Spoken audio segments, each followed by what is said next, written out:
disaster, and you will receive a big gold bar, but don't go showing that off because it's technically evidence. We're going to spend it all in one place. Yeah. We're not going to split these assets. Matt got a certificate, and I got a gold bar. Wait, I feel like that's fair. Hey. I'm blue. Don't miss Son of a Critch this Monday at 8/7 Central on the CW. Now at 10, we are bracing for Hillary. Tonight, the hurricane has its eye on Southern California.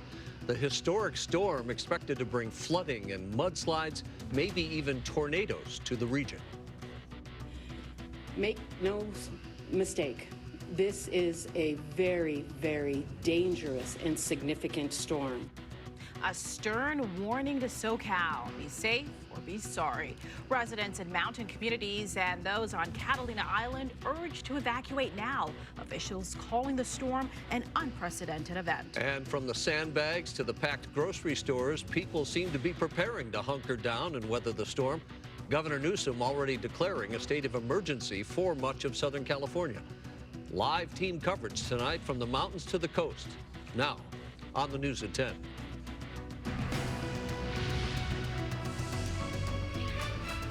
Hello, everybody. Welcome to the News at 10. I'm Rick Chambers. And I'm Corrine Winter. The historic Hurricane Hillary is churning our way, ready to let loose heavy rain that could lead to flooding and unleash damaging mudslides. Yeah, Hillary could also be lashing us with some strong winds as well. Now, the storm has weakened to a Category 1 now, which is good news, but as expected.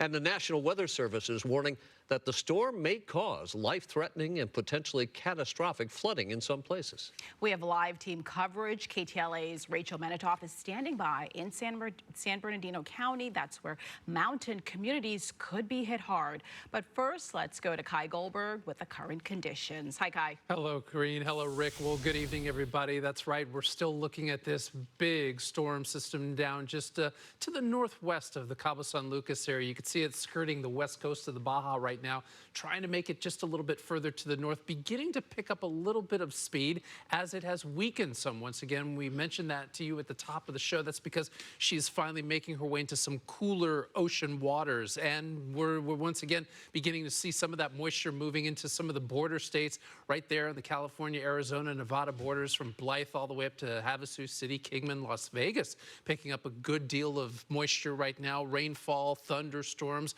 We did see a lot of thunderstorm activity throughout the Antelope Valley earlier this evening.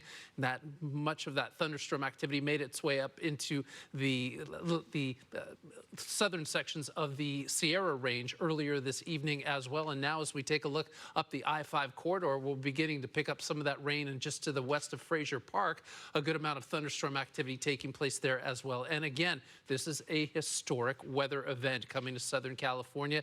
This has never been issued before. What this is a tropical storm warning, and it's in place all the way through Tuesday night for much of Southern California. Tropical conditions into our region, which means heavy rain, the possibility of flooding, thunderstorms, and some very strong gusty winds. And of course, the rain and the flooding, well, that is the big issue with this particular event coming to the region. We'll see the flood watch staying in place until Monday morning at about 10 a.m. We could see rain rates anywhere between from tonight all the way through Monday night up to 4-6 inches in certain areas. Mountains could pick up to 7 to 10 inches of rainfall.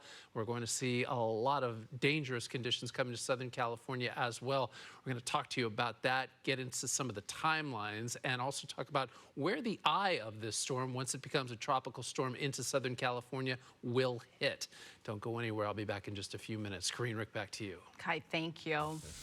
And Governor Gavin Newsom has proclaimed a state of emergency for much of Southern California to support response and recovery efforts. Yeah, he's warning residents we need to take the storm seriously. Take a look. Please, please listen to emergency personnel, local officials. Take seriously debris flows and floods, flash floods, lightning, possibility of tornadoes. Stay safe, and as always, take advantage of the resource, calalerts.org. And the governor says that hundreds of guardsmen have already been deployed to help after Hillary's impact here. And Cal First has pre-positioned swiftwater rescue teams, urban search and rescue teams as well, in addition to Caltrans personnel monitoring the burn scars for potential mudslides.